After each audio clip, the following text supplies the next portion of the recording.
नमस्कार, किस्सा यूपी का देख रहे हैं आप और मैं आपके साथ प्रिया मिस्ट।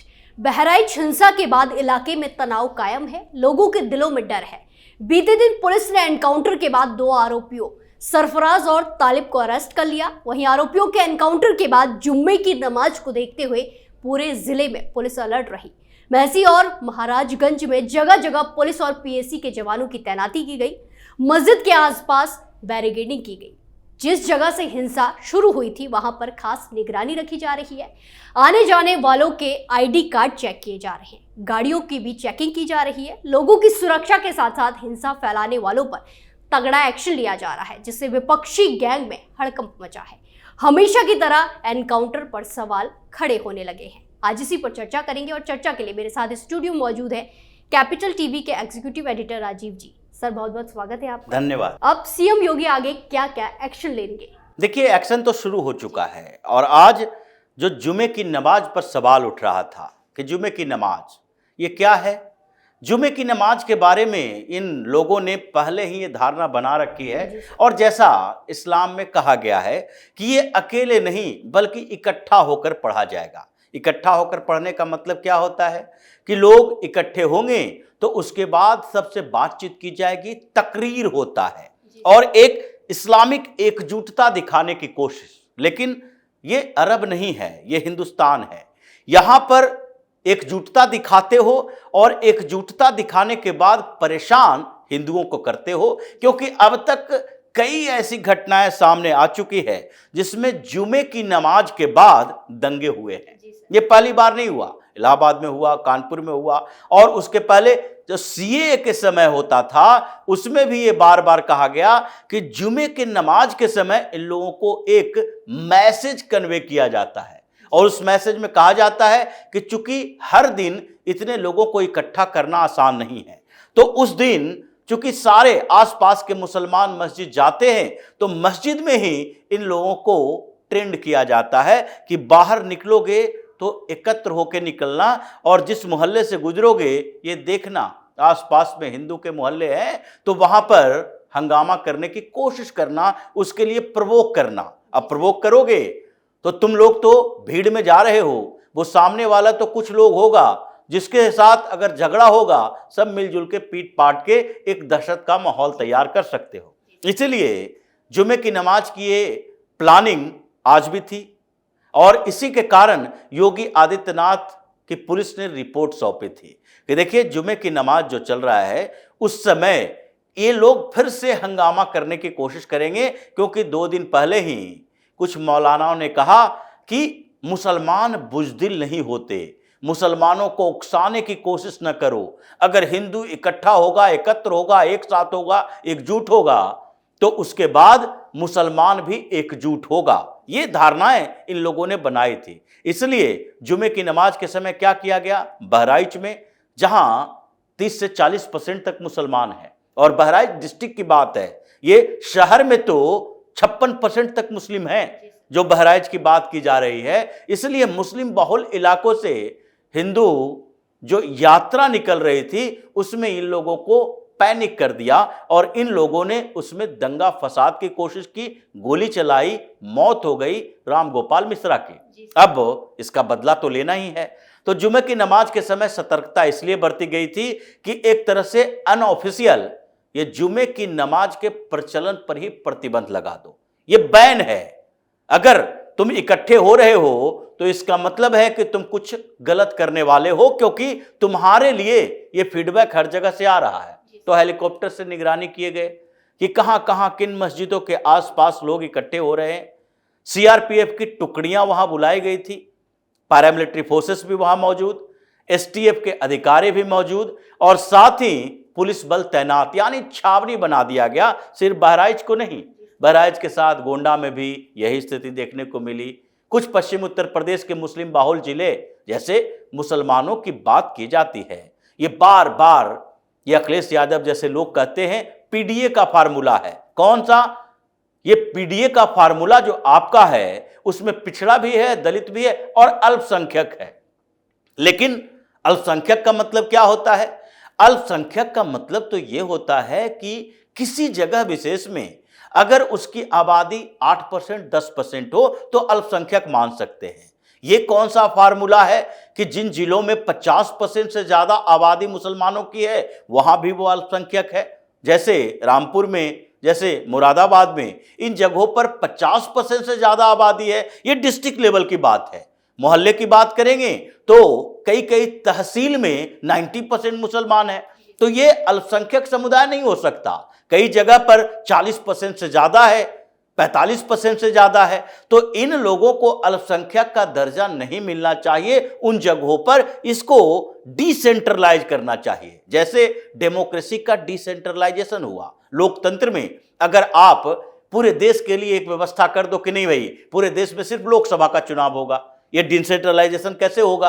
अगर लोकसभा का चुनाव होगा तो एक क्षेत्र के, लोकसभा क्षेत्र के सारे लोग वोट तो दे ही रहे हैं और वोट देके अपना सांसद चुन रहे हैं, तो फिर उसी के अंदर से विधानसभा सेगमेंट बनाने की क्या जरूरत है? विधानसभा सेगमेंट आपने बनाया और विधानसभा सेगमेंट के बाद जब चर्चा चली कि ये लोकतंत्र का विकेंद्रीकरण और नीचे तक करना चाहिए, यानी डिसेंट्रलाइजेशन करना चाहिए, तो उसके नीचे पंचायती राज व्यवस्था लाए। पंचायती राज व्यवस्था में भी त्रिस्तरीय व्यवस्था लाए। तो आपको डेमोक्रेसी के ये सब आधार दिखते हैं जहां वोट देने का अधिकार हो, लेकिन ये आधार नहीं दिखता कि अल्पसंख्यक का मतलब पूरे देश में एक वर्ग विशेष की जनसंख्या के अनुसार हर जगह पर उसे अल्पसंख्यक घोषित कर दिए। जहां वो बहुसंख्यक है वहां भी अल्पसंख्यक घोषित कर दिए। तो ये चर्चा अब होनी शुरू हो गई है कि अल्पसंख्यक किसे कहेंगे और किन क्षेत्र विशेष के आधार पर इसका निर्धारण होना चाहिए कि नहीं। हम गांव-गांव की बात नहीं कर सकते, लेकिन एक मानदंड तो बनाओ, एक स्टेट में बनाओ, स्टेट से नीचे डिस्ट्रिक्ट में बनाओ। कम से कम यह मानदंड हो कि डिस्ट्रिक्ट से स्टेट लेवल पर आते हुए कम से कम डिस्ट्रिक्ट लेवल पर अगर किसी वर्ग विशेष की, समुदाय विशेष की, यानी मुसलमानों की जनसंख्या 40% 30% से ज्यादा है तो उस जगह पर क्या उसे अल्पसंख्यक का दर्जा दिया जाना चाहिए? यह चर्चा चल रही है और उत्तर प्रदेश की सरकार ने इस पर सोचना भी शुरू कर दिया है। लेकिन दूसरी बात यह जुमे की नमाज की है, जिस पर अभी अनऑफिशियल प्रतिबंध लगाया गया है। इसे और बढ़ाने की कोशिश की जा रही है कि हर जुमे के समय जिन मोहल्लों में मुसलमानों की जनसंख्या ज्यादा है, जिन जगहों पर मुसलमान बहुसंख्यक है, उन जगह के मस्जिदों पर निगरानी रखी जाए। वहां देने वाले तकरीर पर नजर रखी जाए कि वो तकरीर क्या दे रहा है मौलाना, क्योंकि जो मस्जिदों से तकरीर होती है उसमें लोगों को भ्रमित करने की कोशिश की जाती है, मुसलमानों को भड़काने की कोशिश की जाती है। और ये खुफिया रिपोर्ट से जानकारी मिली है कि जहां जहां मस्जिदों में नमाज के बाद, जुमे की नमाज जो होती है उसके बाद ये जो मौलाना तकरीर देता है तो सिर्फ इस्लाम की बात नहीं करता, सिर्फ अपने धर्म और इस बात की नहीं करता कि तुम अपने धर्म पर कैसे अडिग रहोगे, इस बात की चर्चा करता है कि हिंदुस्तान में इस्लाम कैसे खतरे में है। जी सर, कई सारी खबरें भी सामने आती हैं। तो इस बात की चर्चा भी करता है कि इस्लाम खतरे में है तो उसके लिए जिम्मेदार कौन है? यहाँ के बहुसंख्यक हिंदू हैं। अगर हिंदू है जिम्मेदार तो उसके खिलाफ जिहाद चलाओ, अलग अलग तरीके का जिहाद चलाओ, चाहे लव जिहाद हो, चाहे ये थूक जिहाद जैसा हो, चाहे लैंड जिहाद हो, ये अलग अलग तरीके का जिहाद चलाओ। और उसी जिहादी मानसिकता को तोड़ना है तो सबसे पहले ये स्ट्रेटजी बनानी पड़ेगी जो चीन ने बनाया। चीन में सिंजियांग में क्या हुआ? सिंजियांग में यही हुआ, इस तुर्किस्तान मूवमेंट इन लोगों ने चलाया। इस तुर्किस्तान मूवमेंट चीन को तोड़ने की कोशिश की, वहां पर ऐसी स्थिति पैदा कर दी चीन ने कि कोई भी मस्जिद में 2 4 5 आदमी अगर लगातार जा रहा है नमाज पढ़ने के लिए तो उसको उठा लो वहां से, वहां के डेमोग्राफी को चेंज करो, हान वंशियों को उस जगह पर बसाओ और तुर्की के लोग जो हैं, तुर्की मूल के जो लोग हैं, उसे वहां से उठाकर दूसरे स्टेट में ले जाओ, वहां उसको जॉब दो, वहां उसके पढ़ाई की व्यवस्था करो, वहां उसे रहने पर मजबूर करो। और जो ये जिंजियांग है वहां पर इन लोगों ने एक मिक्स पॉपुलेशन शुरू कर दिया बसाना, और जिसके कारण वहां पर इस तुर्किस्तान मूवमेंट की रीढ़ टूट गई। इन लोगों ने कुछ करने के पहले ही अपने ऊपर देखना शुरू कर दिया, मस्जिद नहीं जा सकते, वहां पर टोपी नहीं पहन सकते, वहां दाढ़ी नहीं रख सकते, कुरान अपने पास नहीं रख सकते। ऐसी स्थिति पैदा कर दी जिसके बाद ये जो कट्टरता इनके मानसिकता में है उस कट्टरता को तोड़ दिया। हम चीन की बात इसलिए कर रहे हैं कि हमारा दुश्मन राष्ट्र है वो, लेकिन इस मुद्दे पर उससे सबक लेने की जरूरत है और यह व्यवस्था उत्तर प्रदेश में होनी चाहिए, क्योंकि उत्तर प्रदेश एक ऐसे राज्य है जहां पर शासन अभी योगी आदित्यनाथ के हाथ में है और वो इस बात के लिए तैयार हैं कि यहां पर हम अराजकतावादियों को संरक्षण नहीं देंगे, माफियाओं को संरक्षण नहीं देंगे और जो इस राज्य की व्यवस्था में खलल डालने की कोशिश करेगा उसका सही तरीके से इलाज करेंगे। इसलिए सबसे पहले बात चल रही है कि इस जुमे की नमाज पर प्रतिबंध लगाओ, इन लोगों को ऐसे जकड़ो, इन तकरीरों पर खुफिया रिपोर्ट बनाओ, पुलिस वाले को वहां पर तैनात करो और आईबी के अधिकारियों को तैनात करो कि जिन मस्जिदों में जुमे की नमाज के बाद अगर तकरीर कोई मौलाना देता है और एक शब्द भी इधर उधर किया, जाकिर नायक बनने की कोशिश किया, तो उससे सबसे पहले पकड़ लो और सुनने वाले पर नजर रखो।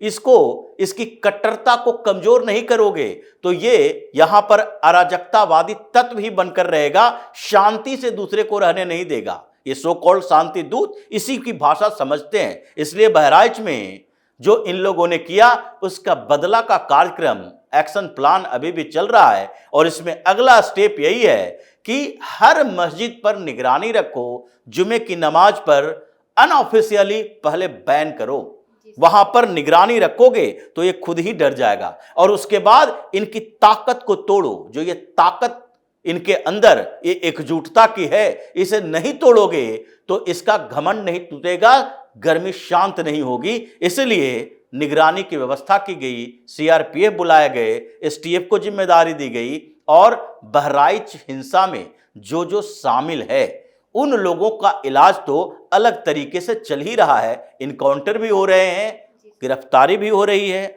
जेल भी हो रही है और अब तो 14 दिन की रिमांड भी मिल गई है, जिसके बाद ये लोग धीरे धीरे सोचने पर मजबूर हो रहे हैं कि हम उत्तर प्रदेश में रह रहे हैं, कर्नाटक में नहीं रह रहे हैं। धन्यवाद समझाने के लिए सर। धन्यवाद। तो बहराइच हिंसा में एक के बाद एक एक्शन से अपराधियों के साथ साथ भड़काऊ बयान देने वाले गैंग और नेताओं में हड़कंप मचा है। पुलिस जगह जगह तैनात है, लगातार अपराधियों की धरपकड़ की जा रही है। सीएम योगी के एक्शन के डर से 5 आरोपी नेपाल भागने की फिराक में थे, उन्हें भी एनकाउंटर कर पुलिस ने धर दबोचा। ऐसे में सीएम योगी के चाबुक की मार किस किस को कहां लगेगी, ये डर अपराधियों के जहन में है। लेकिन योगी की पुलिस जल्द सभी अपराधियों को घसीटकर थाने लाएगी और सजा दिलाएगी। किस्सा यूपक में फिलहाल के लिए इतना ही। बाकी तमाम खबरों के लिए देखते रहिए कैपिटल टीवी उत्तर प्रदेश। नमस्कार।